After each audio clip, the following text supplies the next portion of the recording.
নতুন তোমরা যারা ডেমোতে প্র্যাকটিস করবা তাদের জন্য টাইম ফ্রেম সবচেয়ে বেস্ট হচ্ছে। এরপরে আমাদের লাগবে ইন্ডিকেটর। তো আমরা মাত্র দুইটা ইন্ডিকেটর এখানে ইউজ করব। তো দ্যাটস ওয়াই আমি এইখান থেকে কিন্তু একটা আপ ডিরেকশনের জন্য ট্রেড প্লেস করে দিলাম। এই যে আমাদের এই সেটআপটা নতুনদের জন্য একদম পারফেক্ট। আমি আপনাদের একদম বাস্তব একটা প্রমাণ এই ভিডিওতেও দেখাই। আপনি যদি ট্রেডিং এ একদমই নতুন হয়ে থাকেন কিন্তু বুঝতেছেন না কেমন চার্ট সেটআপ দিয়ে ট্রেড শুরু করবেন, তাহলে এই ভিডিওটা একদম আপনার জন্য। আমি দেখাবো এমন একটা চার্ট সেটআপ যেটা নতুনদের জন্য একদম পারফেক্ট, সহজ, পরিষ্কার এবং প্রফিট করার জন্য একদমই রেডি। চলুন তাহলে ভিডিওটা শুরু করা যাক।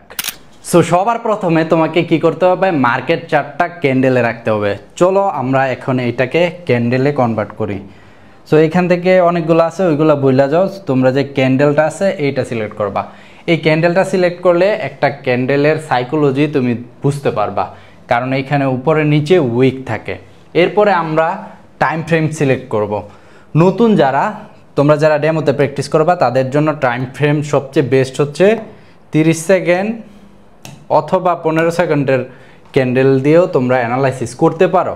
এরপরে আমাদের লাগবে ইন্ডিকেটর। সো আমরা মাত্র দুইটা ইন্ডিকেটর এখানে ইউজ করব। চলুন এই যে এই আইকনটাতে চাপ দিলে আপনারা সব ইন্ডিকেটরগুলো পেয়ে যাবেন। আমরা এখান থেকে মুভিং অ্যাভারেজ এই ইন্ডিকেটর এবং RSI ইন্ডিকেটরটা নিব।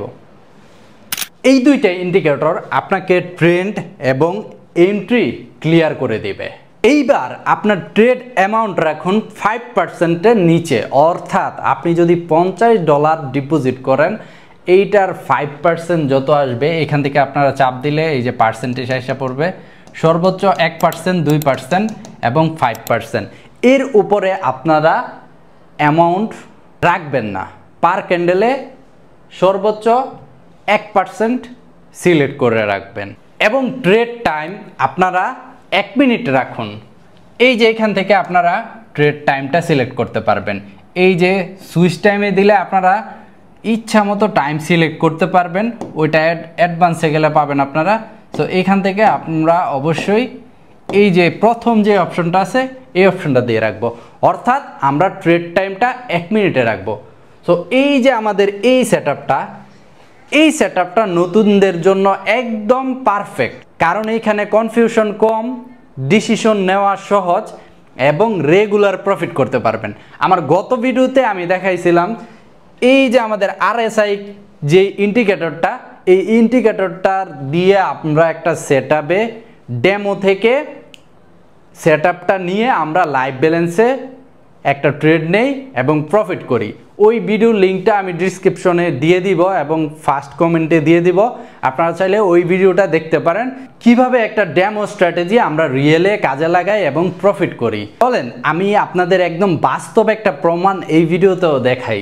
এই যে আমাদের RSI যে ইন্ডিকেটরটা, এই ইন্ডিকেটরটা এইখানে আসছে, অর্থাৎ ওভারসোল্ড হয়ে গেছে। মার্কেট এখন আর সেলিংয়ের জন্য যাইতে পারবে না। সো এইখান থেকে কিন্তু আমরা কনফার্মেশন পাইছি আপ ডিরেকশনের জন্য। হ্যাঁ, কিভাবে কনফার্মেশন পাইলাম? এইখান থেকে আমরা এই ক্যান্ডেলটা হচ্ছে আমাদের কনফার্মেশন ক্যান্ডেল। সো আমরা গত ভিডিওতে দেখাইছিলাম আমাদের RSI এর যে নীল দাগটা, এইটা নিচেরটা হচ্ছে 30। এই 30-এর কাছাকাছি যদি আইসা পড়ে, অর্থাৎ মার্কেটের যে সেলিংয়ের ক্যাপাসিটি এখন শেষ। এখন আমরা এন্ট্রির জন্য অপেক্ষা করব বাইংয়ের। সো এই ক্যান্ডেলটা ছিল আমাদের কনফার্মেশন ক্যান্ডেল। আমি বলছিলাম যে আমাদের যদি একটা হ্যামার টাইপের ক্যান্ডেল হয়, সো এই ক্যান্ডেলটা দেখো একটা হ্যামার টাইপের ক্যান্ডেল হয়েছে না? সো দ্যাটস ওয়াই আমি এইখান থেকে কিন্তু একটা আপ ডিরেকশনের জন্য ট্রেড প্লেস করে দিলাম। And end of the time এই ট্রেডটা কিন্তু আমার প্রফিট হয়ে যাবে। সো কত সহজ না? সো যারা নতুন আছো তাদের জন্য এই সেটআপটা খুবই হেল্পফুল অ্যান্ড খুবই ক্লিয়ার একটা সেটআপ। সো প্রচুর ডেমোতে প্র্যাকটিস করো। তোমরা এখনই ডিপোজিটে যাও না, আগে তোমরা ডেমোতে প্র্যাকটিস করো। ডেইলি যত খুশি তত প্র্যাকটিস করো, তবে অবশ্যই মানি ম্যানেজমেন্ট ফলো করবা। যা যা বিষয়গুলো আমি প্রিভিয়াস ভিডিওতে বললাম ওইগুলো অবশ্যই ফলো করে এখন থেকে ডেমোতে প্র্যাকটিস করো।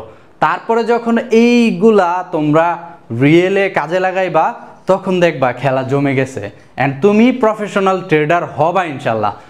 সো আমার মিস্টার পারফেক্টের এই বাইনারি শিখুন ধাপে ধাপে এই সিরিজটা যদি তুমি ফলো করো, এন্ড অফ দ্য সিরিজ তুমি বাংলাদেশের একজন প্রফিটেবল ট্রেডার হবা ইনশাল্লাহ। সো আজকের ভিডিওটা এই পর্যন্তই। সবাই ভালো থাকো, সুস্থ থাকো, অ্যান্ড দেখো আমার ট্রেডটা কিন্তু প্রফিট হয়ে গেছে। সবাই ভালো থাকো, সুস্থ থাকো, অ্যান্ড আল্লাহ হাফেজ।